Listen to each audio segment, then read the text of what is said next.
भारत पूर्व प्रधानमंत्री पंडित जवाहरलाल नेहरू की पुण्यतिथि आज यानी 27 मई को मनाता है। आज ही के दिन 27 मई साल 2064 वह दिन था जिस दिन पहले और पूर्व प्रधानमंत्री पंडित जवाहरलाल नेहरू ने इस दुनिया को अलविदा कह दिया था। पंडित जवाहरलाल नेहरू की अचानक हुई मौत से पूरा देश शोक की लहर में डूब गया था। वह उनके प्रति लोगों का प्यार ही था कि पूरी दुनिया के अखबारों में उनकी मौत की खबर को अहमियत दी गई थी। भारतीय प्रधानमंत्री की मौत की खबर को दुनिया के बड़े अखबार न्यूयॉर्क टाइम्स ने मुख्य पृष्ठ पर सेकंड लीड में बनाया था। वहीं विश्व पटल पर दूसरे बड़े अखबार जवाहरलाल नेहरू की खबर को प्रमुखता देते हुए उन्होंने उनको याद किया था। देश में तो दुख का माहौल था। देश को आजाद हुए कुछ ही साल हुए थे और फिर साल 1962 में भारत चीन से जंग हार भी गया था।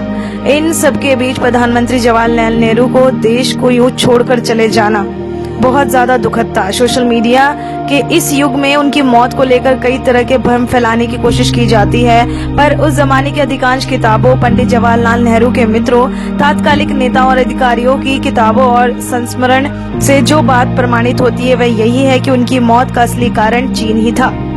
चीन का विश्वासघात ही था।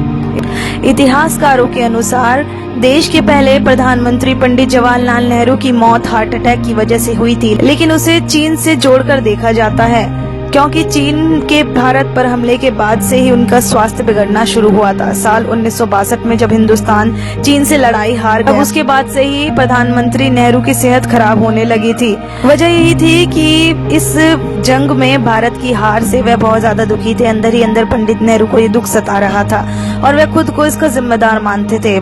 20 नवंबर 1962 को तत्कालीन प्रधानमंत्री जवाहरलाल नेहरू ने देश को दिए गए अपने संबोधन में कहा था कि हमने चीन से मिली सैनिक हार को स्वीकार लिया है। उन्होंने स्वीकार किया कि वॉलोंग, सीला और बोमडीला इलाकों में भारतीय सेना की हार हो गई है। इतना ही नहीं, संसद में भी पंडित नेहरू उदास मन से कहा करते थे कि हम आधुनिक दुनिया की सच्चाई से दूर होते जा रहे हैं और हम एक बनावटी माहौल में रहते थे जिसे हमने ही तैयार किया था। नेहरू की बातों से साफ जाहिर होता था कि उन्होंने चीन को समझने में गलती की थी, जिसका खामियाजा देश को जंग के हार के रूप में देखना पड़ा। इसलिए चीन का विश्वासघात ही पंडित जवाहरलाल नेहरू की मौत का कारण माना जाता है। उस वक्त भारत के राष्ट्रपति थे एस राधाकृष्णन, जिन्होंने अपने ही शासन पर गंभीर आरोप लगाते हुए कहा था कि चीन पर आसानी से विश्वास कर लिया गया और वास्तविकता से दूर रहने के कारण भारत को हार का मुंह देखना पड़ा। बताया जाता है कि इस बात से नेहरू इतने ज्यादा दुखी हो गए थे कि उनकी तबीयत बिगड़ती चली गई। आराम के लिए वे 1 साल कश्मीर में भी रहे, लेकिन कोई फायदा नहीं हुआ। वे दिल्ली वापस आ गए। 27 मई 1964 के दिन जब पंडित जवाहरलाल नेहरू बाथरूम में जा रहे थे तब उन्हें अचानक कमर में दर्द हुआ और वे बेहोश हो गए। तुरंत डॉक्टर को बुलाया गया, लेकिन बेहोशी की हालत में ही पंडित जवाहरलाल नेहरू ने अपने प्राण त्याग दिए और देश के पहले प्रधानमंत्री दुनिया को हमेशा हमेशा के लिए अलविदा कह गए।